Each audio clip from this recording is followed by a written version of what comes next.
Reflection for the Feast of Christ the King. When we think about kings today, we might picture crowns of gold, magnificent palaces, and armies ready to enforce every command. But the feast we celebrate pulls back the curtain on a completely different kind of kingship, one that turns all our human expectations upside down.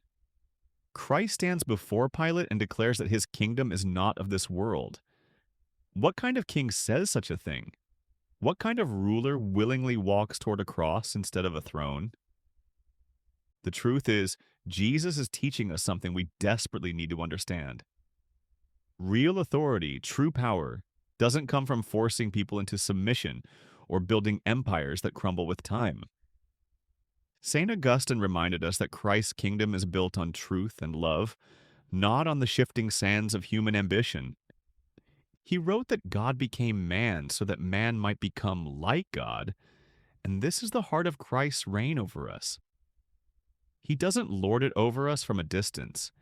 He enters into our humanity, takes on our wounds, and shows us the way home. The epistle from Colossians paints this beautiful picture of Christ as the image of the invisible God, the firstborn of all creation, in whom all things hold together. Think about that for a moment. Everything that exists, from the stars wheeling overhead to the smallest creature in the soil, exists in him and through him. He's not just a king over one nation or one people.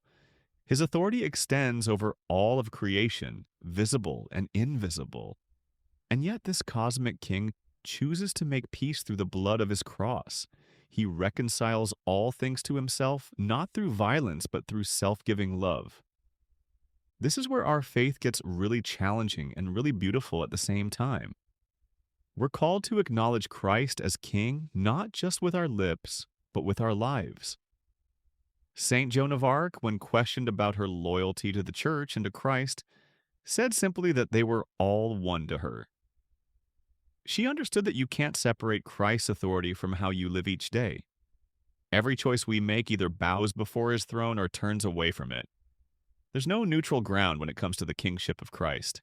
The gospel shows us Pilate asking Jesus if he's a king, and Jesus doesn't deny it. He transforms it. Yes, he's a king, but his kingdom operates on completely different principles. Everyone who is of the truth hears his voice.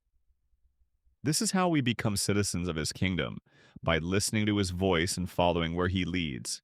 And where does he lead? Not to power grabs or selfish pursuits, but to sacrifice, to service, to love that costs us something. Saint Francis of Assisi grasped this truth when he knelt before the crucifix at San Damiano. He had been seeking glory as a knight, chasing after worldly honor and recognition. But when Christ spoke to him from the cross, everything changed. Francis discovered that serving the King of Kings meant rebuilding not just churches made of stone, but human hearts. He learned that true nobility comes from belonging completely to Christ. This is what it means to let Jesus reign in our lives. It's not about impressive accomplishments we can boast about. It's about allowing his kingship to reach into the hidden corners of our hearts, the places where we're still holding back, still clinging to our own plans and preferences. We live in a world that still doesn't understand this kind of kingship. Our culture celebrates self-promotion, accumulation, and getting ahead. But Christ calls us to something radically different. He calls us to take up our cross daily, to die to ourselves, to find our life by losing it. This isn't easy. It goes against everything our fallen nature wants to do. But here's the amazing thing.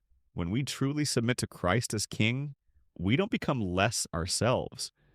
We become more fully alive, more fully human, more fully the person God created us to be. The feast today asks us a direct question. Who is the king of your heart?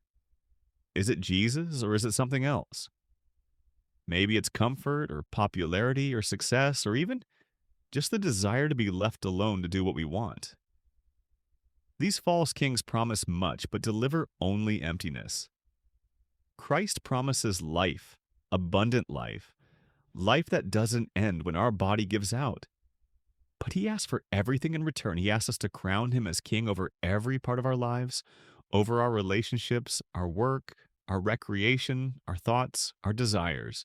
St. Paul tells us that God has delivered us from the dominion of darkness and transferred us to the kingdom of his beloved Son.